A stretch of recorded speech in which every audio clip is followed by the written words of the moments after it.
सिंधुआ ते धाड़ो सिंधुआ ते धाड़ो सिंधुआ ते धाड़ो छके नाल दरिया मां निकरंदड़ सिंधुआ ते धाड़ो सिंधुआ ते धाड़ो शक नाल निकिरण था उनजी मुकमिल मुखालफ़त कयूं था ऐं जेको असांजे सिंध ते हिननि धाड़ो आयो आहे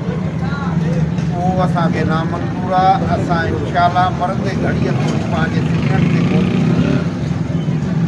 जीअं त दोस्तो अॼु असां हर माले में हर दुकान ते मैसेज खणी वञूं था पिया सिंधु दरिया छके नाल जेके कढिया था वञनि हिन जी बिल्कुलु असां मुखालफ़त था कयूं। सिंधु दरिया मां जेके कढियल छके नाल इहो असां इहे चवंदासीं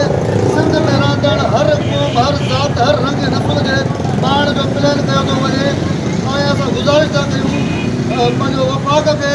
ऐं पंहिंजे दुनिया जे हर कुंड कुछ में रहंदड़ वस वारनि खे त सिंधु दरिया मां निकिरंदड़ छके नाल नंढे ॿार खां वठी वॾे माण्हू ताणी हीअ सिंधु दरिया मां कढियल छके नाल रद्द करे चुका आहिनि।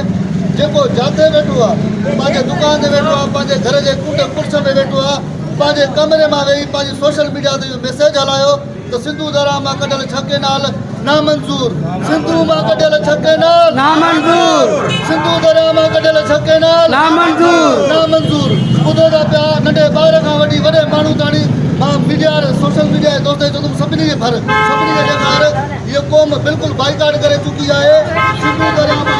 केनाल न आहिनि हीअ असांखे माण जो प्लेन आहे।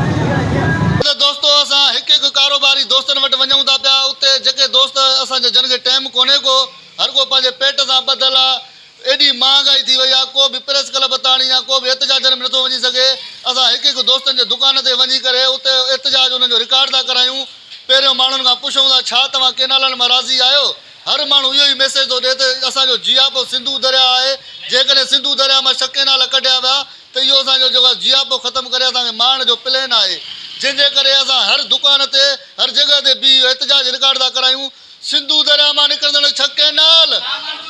सिंधु दरिया मां निकिरंदड़ छके नाल सिंधु ते धाड़ो सिंधु ते धाड़ो सिंधुआ मां निकिरंदड़ छके नाल सिंधुआ मां निकिरंदड़ छके नाल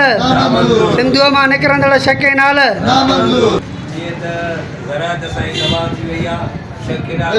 निकिरण जे बावजूदि हीअ असांजी सिंध तबाह ऐं बर्बादु थियण जो इम्कान आहे। इन करे